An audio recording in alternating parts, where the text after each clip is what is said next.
शेतकरी मित्रांनो, नमस्कार. मी डॉक्टर कृष्णा मधुकर आवारे. मित्रांनो, आजचा आपला महत्त्वाचा विषय आहे टोमॅटो लागवडनंतर सुरुवातीचे जे काही 10 ते 12 दिवस असतात त्यासाठी अळवणी कुठली केली गेली पाहिजे, ज्याला आपण ड्रिचिंग्स म्हणत असतो. त्या ड्रिचिंग कुठल्या केल्या गेल्या पाहिजे आणि त्याचप्रमाणे त्या ड्रिचिंगचे सर्वसाधारण महत्त्व काय, की जर ड्रिचिंग करताना आपल्याकडून जर चुकीच्या पद्धतीने ड्रिचिंग जर झाल्या तर आपल्याला पुढे कुठल्या गोष्टींना जास्त सामोरे जायला लागते ते आपण बघणार आहोत.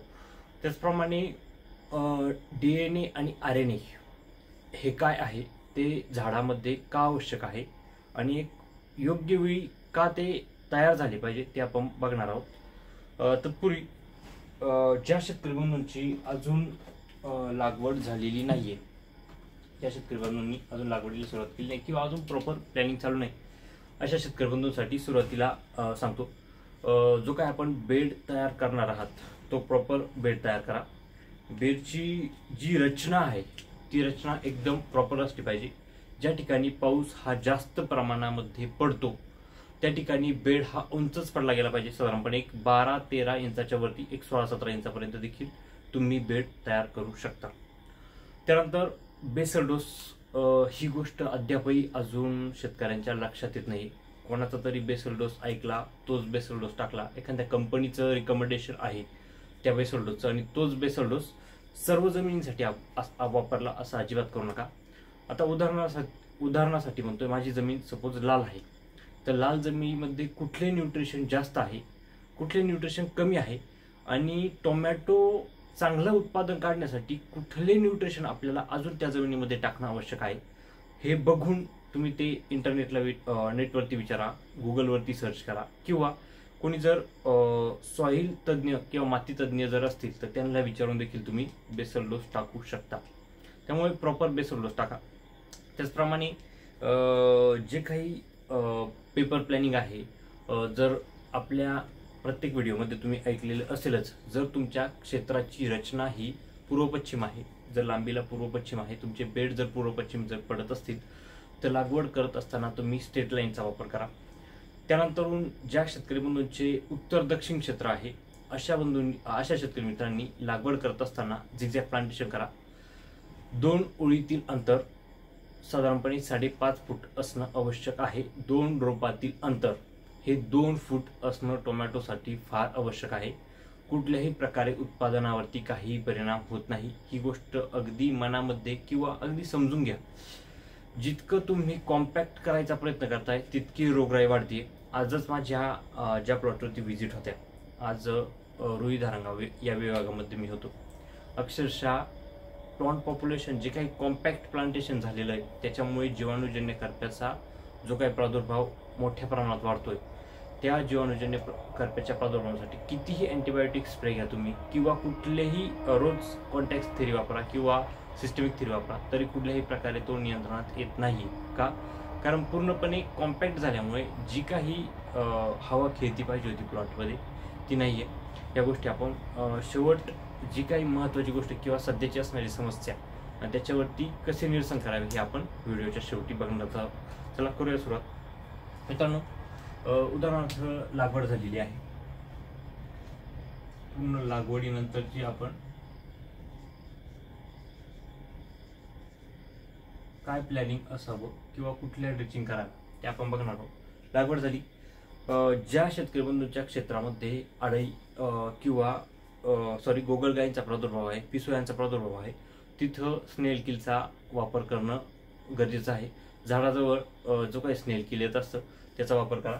लागवड झाल्यानंतर लगेच तुम्हाला झाडापायी स्नेल किल टाकायचं आहे.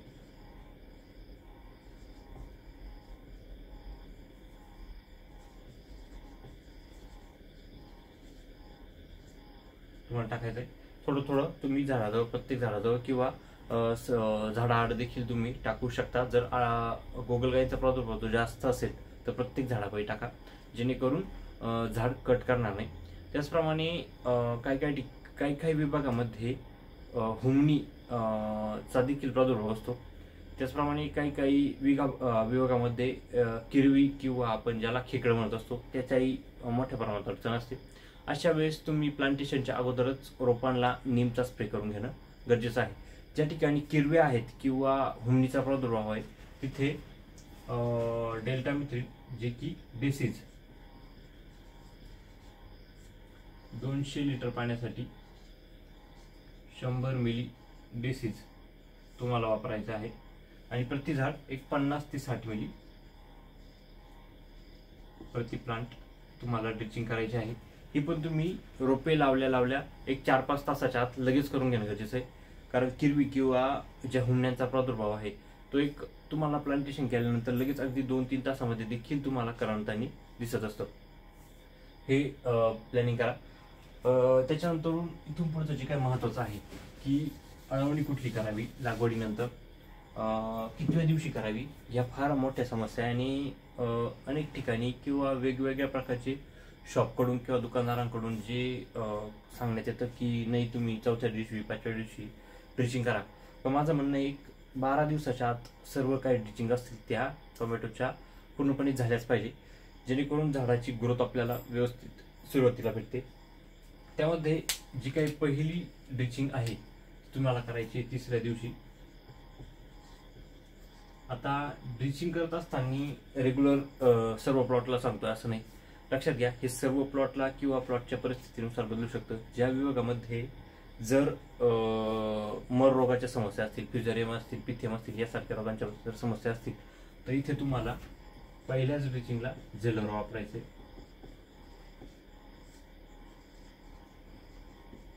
100 मिली एकरी प्लस त्यामध्ये तुम्हाला घ्यायचं आहे स्लेअर प्रो 250 मिली प्लस युमिक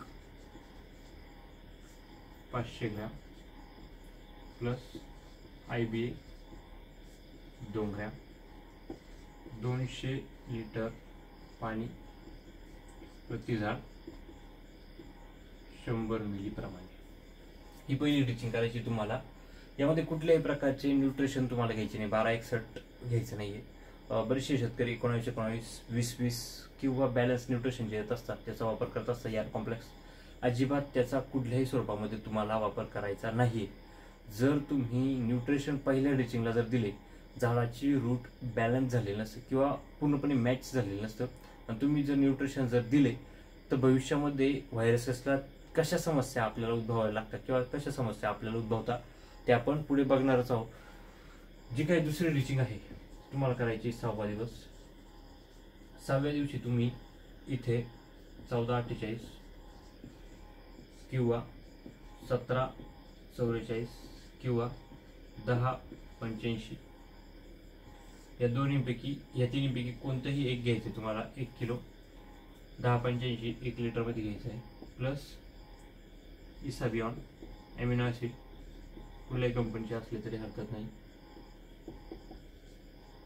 500 milli plus magnesium sulphate 2 kilo, हे पण 200 लिटर पाणी प्रति झाड 100 मिली याप्रमाणे। तिसरी जी ड्रिचिंग आहे ती तुम्हाला करायची आहे 9व्या दिवशी। ती तुम्हाला हाताने केली नाही तरी हरकत, हाताने केली तरी चालेल, नाही केली डायरेक्ट ड्रिपनं सोडून दिलं तरी चालेल, कारण ते जीवाणू बॅक्टेरिया जेवढे आपल्या जमिनीमध्ये व्यवस्थितरित्या बेडवरती पूर्णपणे स्प्रेड होईल तितकं आपल्याला चांगलं राहील। यामध्ये तुम्हाला तिसरी जी ड्रिचिंग आहे याच्यामध्ये तुम्हाला घ्यायचं आहे ट्रायको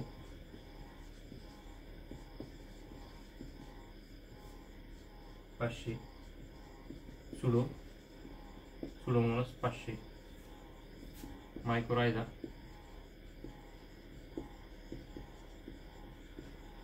100 ग्रॅम। हे ड्रिपनं सोडायचं आहे, हे एकरी प्रमाणे लिहिले मी, एकरी ड्रिपने तुम्हाला द्यायचं आहे। त्याच्यानंतर चौथी जी आहे, सपोज अनेक वेळा शेतीमध्ये अडचण येत असतात किंवा काही काम निघत असतं, यावरील सर्व ड्रिचिंग तुम्ही ड्रिपने सोडल्या तरी हरकत नाही, पण ही जी काही ड्रिचिंग देतोय मी ती तुम्हाला स्पॉट ड्रिचिंगच करायची।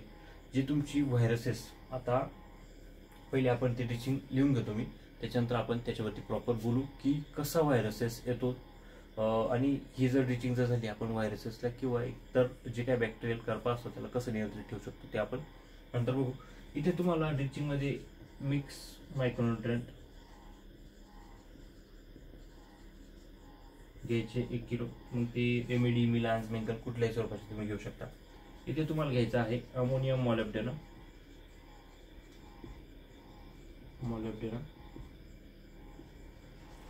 100 ग्रॅम आणि ऑर्थोसॅलिसिक ऍसिड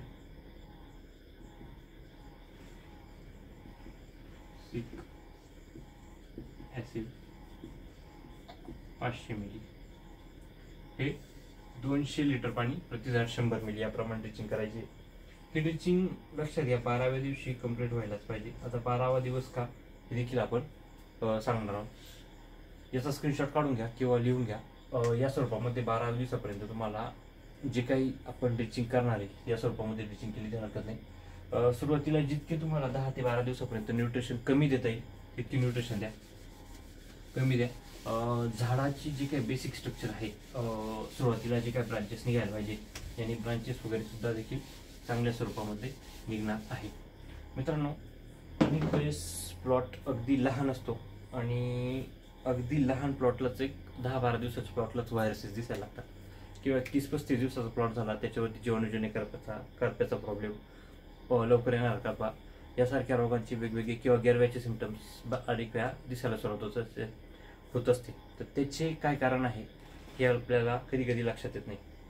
लक्षात घ्या, ज्या आपण व्हरायट्या प्लांटेशन करतोय या हायब्रिड व्हरायटी आहे.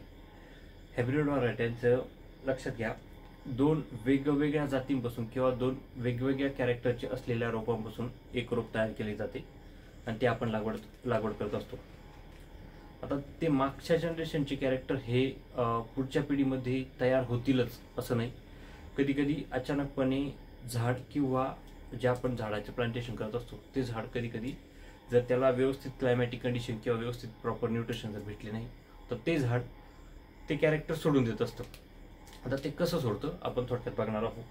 मित्रांनो, लक्षात घ्या, जी काही मी इन्फॉर्मेशन देते ती कुठेतरी कॉपी केलेली आहे असं नाही. एक स्वतःच्या स्टडीनी आणि स्वतःच्या अनुभवातनं शेतकऱ्यांपर्यंत पोहोचवतोय. त्याच्यामुळं जर व्हिडिओ तुम्हाला आवडत असेल तर नक्की तुम्ही आपले व्हिडिओ लाईक करा, शेअर करा. जो काही पुढचा मुद्दा आहे हा टोमॅटो शेतीमध्येच नाही, जे जे आपण हायब्रिड व्हरायटी प्लांटेशन करतोय त्या हायब्रिड व्हरायट्यांमध्ये फार गरजेचं आहे. झाडामध्ये 2 प्रकारचे न्यूक्लिक ऍसिड असतात.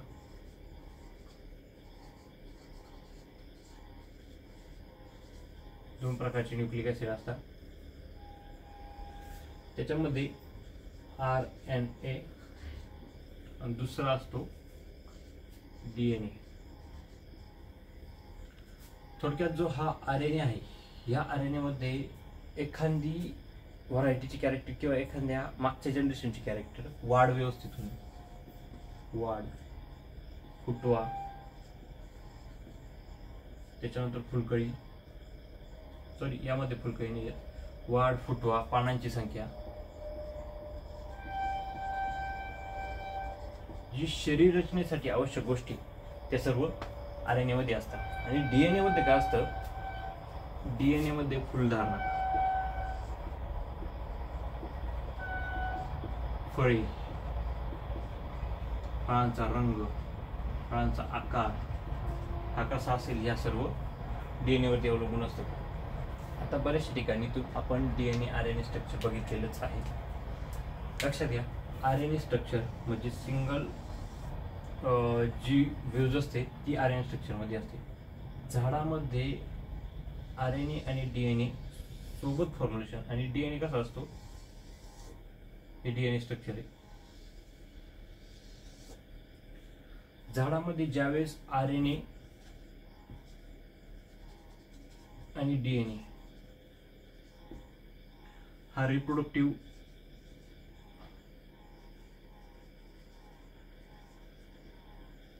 जीन समजा आणि हा व्हेजिटेटिव्ह जीन, प्रोडक्टिव्ह आपण त्याला म्हणू किंवा व्हेजिटेटिव्ह जीन ज्यावेळेस झाडामध्ये सोबत तयार होणार आहे त्यावेळेस त्या झाडाचे जुने कॅरेक्टर हे व्यवस्थितरित्या आले असं आपण समजू. आता टोमॅटो शेतीमध्ये DNA फॉर्म्युलेशन आणि RNA फॉर्म्युलेशन कसं झालं हे लक्षात घ्या, किंवा हे झालं का नाही हे समजण्यासाठी काय करायचं, एक प्लांटेशन केल्यानंतर एक तिसऱ्या चौथ्या दिवशी 3 पाने असे एक सोबत झाडाच्या बाहेर निघत असतात. ते 3 पाने एकसारखे एक समान स्वरूपामध्ये जर झाडाच्या असे बाहेर निघाले, एक तिसऱ्या दिवसापासून तर 12व्या दिवसापर्यंत ही झाडामध्ये प्रोसेस होत असते. ते तिन्ही पाने एकसारखे, ज्याला बऱ्याचशा विभागामध्ये बारसा असं म्हणत असतो, जर एकसारखे बाहेर जर निघाले तर समजायचं आपल्या प्लांटमध्ये DNA आल्याने फॉर्म्युलेशन अगदी चांगल्या स्वरूपामध्ये झालेले. मात्र सुरुवातीच्या काळामध्ये जर एखादं झाड तुम्हाला किंवा प्लॉटमध्ये सर्व प्लॉट जर चुकीचे न्यूट्रिशन जर दिले, 19-19 झालं किंवा 11 कॉम्प्लेक्स झालं, जर सर्व प्लॉट जर वाढीव किंवा नुसत्या वाढीव स्वरूपामध्ये दिसतोय, कुठल्याही प्रकारचे ब्रांचेस त्याला दिसत नाहीये, आणि ज्यावेळेस तो एक 36-37 दिवसाचा होईल त्यावेळेस त्याला फुलकळी लागल्यानंतर जे काही व्हायरसचे सिम्पटम्स किंवा व्हायरस कुठेतरी दिसायला सुरू होईल किंवा करपा, तर समजून घ्यायचा आपल्या प्लॉटमध्ये चांगल्या स्वरूपामध्ये RNA आणि DNA हे जे काही 2 न्यूक्लिक ॲसिड आहे ते व्यवस्थित तयार झालेले नाहीये. ते व्यवस्थित तयार होण्यासाठी काय करायला लागेल, तर ती 4 नंबरची जी सांगितली होती मी तुम्हाला ती करा. तिचे तुम्हाला प्रॉपर DNA RNA फॉर्मॅट व्हायसाठी मदत होईल. आता लक्षात घ्या, कुठलाही रोग, कुठलीही बुरशी किंवा कुठलंही व्हायरल इन्फेक्शन ज्यावेळेस आपण प्लांटेशन करतो, हे अगदी 10 ते 12 दिवसामध्येच त्या रोपाला झालेलं असतं. सपोज व्हायरसची लागण झालेली आहे, तर व्हायरस हा कुठल्या स्वरूपामध्ये सेलवरती डायरेक्ट काम करत असतो किंवा DNA वरती काम करत असतो. हा DNA स्ट्रक्चर आहे पूर्ण, आणि एखादा व्हायरस त्या प्लांटमध्ये गेलेला आहे, तर ते जोपर्यंत फुल लागत नाही तोपर्यंत तो व्हायरस जो आहे तो झाडामध्ये असा बेसिक स्वरूपामध्ये जी DNA जी खरी सायकल आहे तिच्यामध्ये स्वतःला कॉम्पॅक्ट करून घेत असतो किंवा बसून घेत असतो, आणि हे जे काही DNAचं पूर्ण कॅरेक्टर आहे ते चेंज होऊन जातं. त्याच्यामुळे एक 36-37 दिवसामध्ये तो प्लॉटवरती व्हायरस जर असेल तो एक 6-7 दिवसामध्ये त्याची लागण झालेली असते.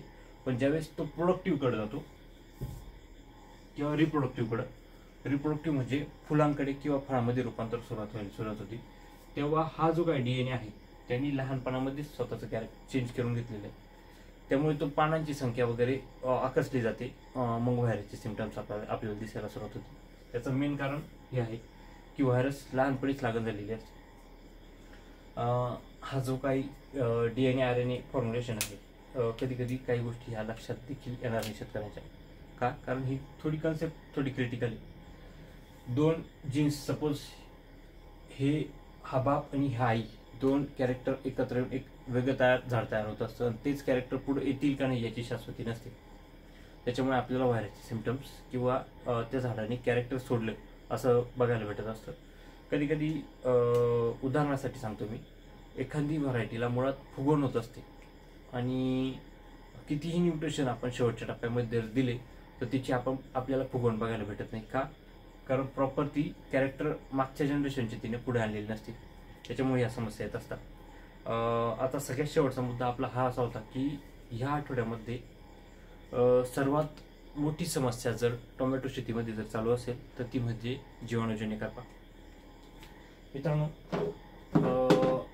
मार्केटमध्ये ज्या असणाऱ्या व्हरायटी आहेत, जर त्या क्षेत्रामध्ये जर आपण तीच व्हरायटी प्लांटेशन करत असाल किंवा वारंवार दिवसेंदिवस तेच आपण जर पीक त्या क्षेत्रामध्ये जर घेत असाल तर तिथली न्यूट्रिशन व्हॅल्यू ही वर्षानुवर्ष कमी झालेली असते. आणि अशी न्यूट्रिशन व्हॅल्यू जर कमी झाली तर आपण दिलेली न्यूट्रिशन, आता ही मानवचलित किंवा माणसाने दिलेली न्यूट्रिशन आहे, आणि मुळात जमिनीमध्ये अजून किती न्यूट्रिशनचा साठा आहे ते आपल्याला म्हणजे अद्यापही माहीत नसतं, किंवा ते झाड कसं जगेल हे आपल्याला माहिती नाही आहे. त्याच्यामुळे काय होतं, वारंवार त्याच जमिनीमध्ये तेच पीक प्लांटेशन करून तिथली न्यूट्रिशन व्हॅल्यू ही कमी होत चाललेली आहे. त्यासाठी तुम्ही एखाद्या वर्ष गॅप द्या, किंवा जर तुम्ही टोमॅटो प्लांटेशन करणार आहात तर मागील वर्षी जी व्हरायटी केलेली होती ती सहसा व्हरायटी टाळून दुसरी व्हरायटीचं तुम्ही प्लांटेशन करू शकता. आता मुळात सतत पाऊस चालू आहे, आणि असा पाऊस चालू असल्यामुळे जे काही जीवाणूजन्य करपाचे आपल्याला सिम्पटम्स दिसत आहेत, मुळात 2048 या व्हरायटीवरती अगदी मोठ्या प्रमाणात दिसत आहे, 2174 व्हरायटीवरती पण मोठ्या प्रमाणात आहे.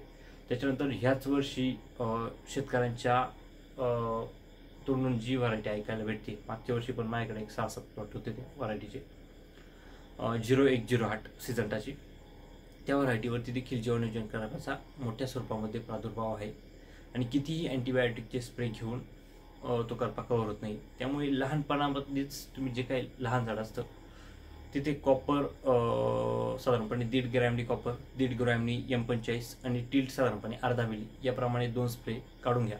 एक 6 ते 7 दिवसाच्या अंतराने हे 2 स्प्रे काढा, जेणेकरून सुरुवातीलाच खालील जी पत्ती आहे ती आपल्याला थोडी रफ मिळेल आणि जे काही व्हायरस किंवा जीवाणूजन्य करप्याचा जो काही प्रॉब्लेम आपल्याला दिसतोय तो आपल्याला कुठेतरी कमी दिसेल. सध्या ज्या शेतकरी बंधूंच्या प्लॉटवरती मुळामध्ये हे जीवाणूजन्य करप्याचा प्रादुर्भाव झालेला आहे तिथे तुम्ही कोसाइड कासुबी किंवा रोको कासुबी किंवा कुप्रोपिक्स संचार किंवा कॉपर स्ट्रेप्टोसायक्लिन किंवा कोनिका किंवा कॅलिकॅप्सियू किंवा मास्टरकॉप यासारखे अल्टूपाल्टू स्प्रे घ्या.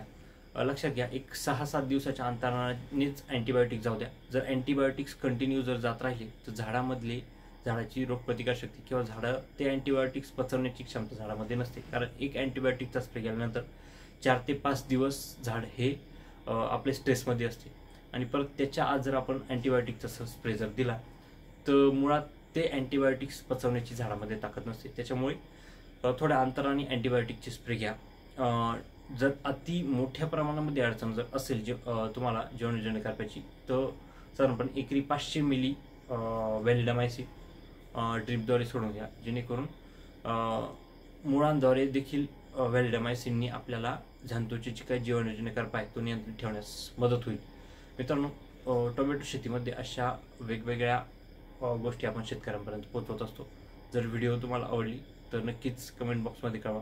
व्हिडिओ फार मोठी होत असते आणि कितीही व्हिडिओमध्ये द्यायचा प्रयत्न जर केला तर पूर्णपणे आपण इन्फॉर्मेशन देऊ शकत नाही. का? कारण शॉर्ट टर्ममध्ये संपूर्ण इन्फॉर्मेशन शेतकऱ्यांमध्ये पोचवायची असते.